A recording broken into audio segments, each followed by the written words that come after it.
Hey guys, I'm Andy, the Self-Help Book Junkie, and today we are back with the Power of Kabbalah, the teachings of Rav Berg. I want you guys to support this book, so I'm going to put the link in the description so that you guys can buy the book. It's right on my Kindle, or you can get a regular hardcover or soft cover. I don't know which one it actually is. I'm actually thinking that maybe you can get it on Amazon too, so I'm gonna put a link for that too in the descriptions. Buy the book. You guys know I'm a fan of buying the book.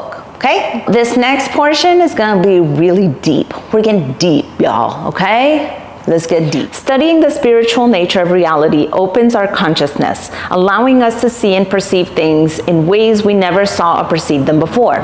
When we begin to grasp a new principle or idea, or internalize an aspect of wisdom, a light is ignited in our soul. This means that life gets a little bit better and a little bit brighter. It is that simple.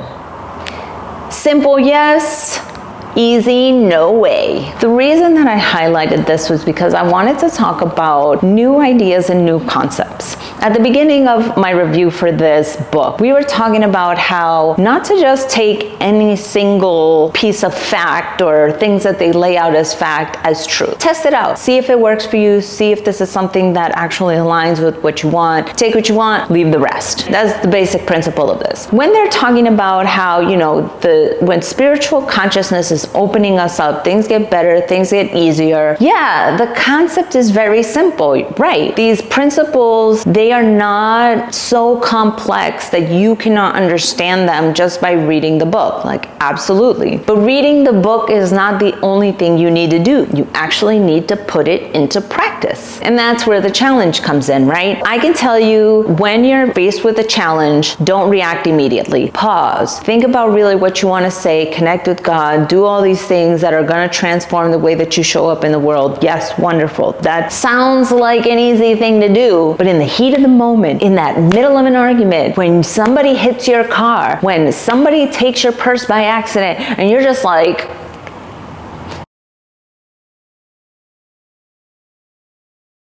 are you really thinking, let me pause, let me connect with God, let me do this in an appropriate way? You're like, no, F that, somebody hit my car, F that, somebody took my purse, oh my God, my F and I. There's a part of us that is like immediate reaction. That space in between when we actually react and when the stimulus comes in, that is exactly where the spirituality and the consciousness needs to come in. So it's really hard to do. So what I want to ask you guys is to actually do an exercise. The exercise that I'm going to have you guys do for this week is to take everything as an observation. Notice when you have a stimulus and have an immediate reaction. Stimulus, reaction, stimulus, reaction, stimulus, reaction. You don't really have to do anything, but start to notice, oh my God, I just reacted really fast, even after the fact. Like after the fact, you'd be like, oh, I actually had a reaction there that was really just super fast. I didn't even think about it. It wasn't even conscious. Because that is the gateway to being able to create the space in between the stimulus and the reaction. So step one is to start noticing that you're having these immediate, instantaneous, reflexive reactions. That's step one. That's all you gotta do is start to notice, like, I could have handled that better. I could have taken a moment. I could have taken a breath. I could have taken it, like just a heartbeat. That is where transformation actually happens. Once you start to notice that, like, you're having these instantaneous reactions, it's almost like you're being controlled by somebody else. Like you couldn't even stop yourself, like couldn't stop from saying that thing that you know you shouldn't have said. You couldn't stop yourself from doing that thing that you know you shouldn't be doing. I mean, put a cookie in front of me and let's talk. Like, talk about, like, I can't control myself.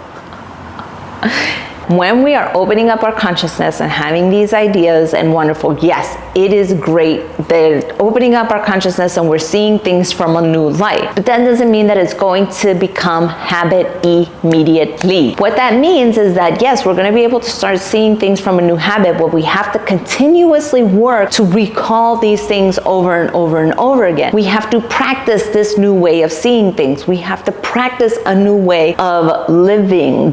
Now, there are some things that just imprint immediately. Like, for instance, let's say you're arguing arguing with your spouse and you're telling them, hey, you did this, you did this, you did that, and I can't believe you did this. And then they turn around and say, hey, well, this is why I did this. And they give you an explanation that's real, that's raw, that's vulnerable, that's true. And then you can see their perspective, like, yeah, oh, okay, all of a sudden you start seeing them in a different light immediately. It's because these are things that are like immediately recognized, and immediately that is when the issue is happening. For other consciousness concepts that you have to implement, like when you're reading a book or watching a lecture or taking a course and you learn something newer and then you have to implement it, you have to recall it in those times of stress, in those challenges. So it's not that it's not simple. It's very simple. Like the task I gave you. Just notice when you're having a reaction that you just had no control over, but it's really hard when you're actually doing it. So what I've learned is I've been doing this for over a decade. I have been learning, I've taken courses, I've gone to seminars and summits and books and YouTubes and podcasts. Like I've done it all, I do it all, I love it all. And what I have noticed was that like at the beginning of my journey, it felt like this impossible mountain. Like I thought that I could read a book and that my entire life was gonna change, and that I was gonna be all of a sudden everything was gonna be perfect, and I was gonna be great, and I was gonna make money and have the perfect relationship and have the perfect body and da-da-da-da-da-da-da-da-da. That's what I really thought from a book. But how many of you have actually read books,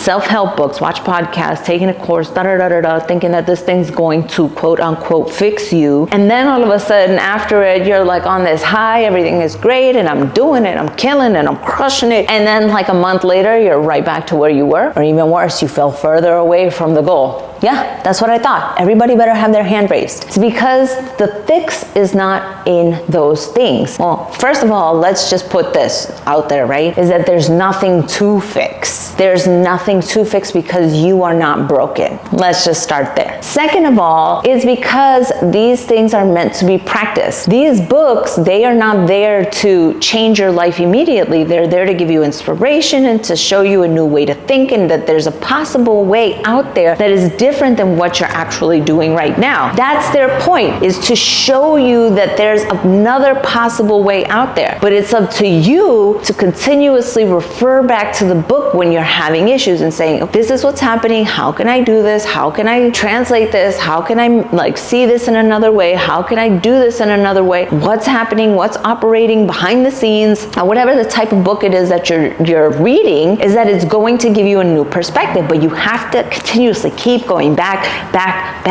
all the time, trying to get back to that point of, so I see that this has happened, and so now how can I change my perspective about it? Which is really hard because we want to believe that we can just change like that. But we have to really deprogram years, decades, millennia of programming in ourselves. Things we learned as a kid, things we learned as teenagers, things we learned from our partners, things we learned from our bosses, things we learned from jobs, all of those things that have programmed us to believing and behaving in a certain way, that's not going to happen in the time that it takes to read a book. That's going to take time, effort, repetition after repetition. And this isn't to discourage you. This is to say that, you know what, you're headed in the right directions. This is me telling you that yes, these books, they're wonderful, podcasts, wonderful, courses, wonderful, but you have to keep at it time and time again and keep pushing forward, because if you let go, then you're going to regress. If you let go, you're going to stop your progress. One of the things that I really love is talking about my anger. I remember 10 years ago, it was like this flashbang of heat. You know, I thought like I need to get rid of this anger. Like it's pushing away my family, it's pushing away my friends. Like this is not good to have. And so I set out on a quest. I went to Anger Emotions Anonymous. I read the books, I did the thing, and I'm just like, oh, nothing is working. I can't figure it out. And one day I noticed that there was just a little pause in between when I had the challenge and when I reacted. I counted that as a win. Like I still flew off the handle, but I had that little breath. I had that moment of clarity, that moment of consciousness, that moment of, but then I like went on. And then slowly and surely that peace started expanding, I have room to breathe before I react. I have room to connect before I react. And I'm not saying I don't get angry. I'm saying that now I have tools and systems in place that actually help me to quell that anger and come from a place of love. Now, am I perfect at it? Absolutely not. I now have this other side of it, which is humility, to come and be like, hey, my bad, I'm sorry, I shouldn't have said that. This is really what I wanted to say. This is, and I said it in the wrong way, and I meant to come at you with love. And just this whole world of tools that's taken me a decade to get. So this is no way, no shape, no how easy. It is possible. It is absolutely possible. You have to just keep coming back to it over and over again. So yes, expand your consciousness, read the books, do the things, do all the things, but just know that yes, it's simple, but it's not easy. Okay, guys, with that, I'm gonna let you guys go. I'm gonna put links to the book. I'm gonna put links to my own book, Writing for My Life, because prayer, journal, and meditation has been integral in my own transformation. And if you're looking for some coaching, if you're looking for help getting unstuck from a life that you don't even feel like is yours, if you're stuck with manifestations that you're trying to get, hit me up at Andy@andyhoffercoaching.com. I got you guys. Love you. Bye.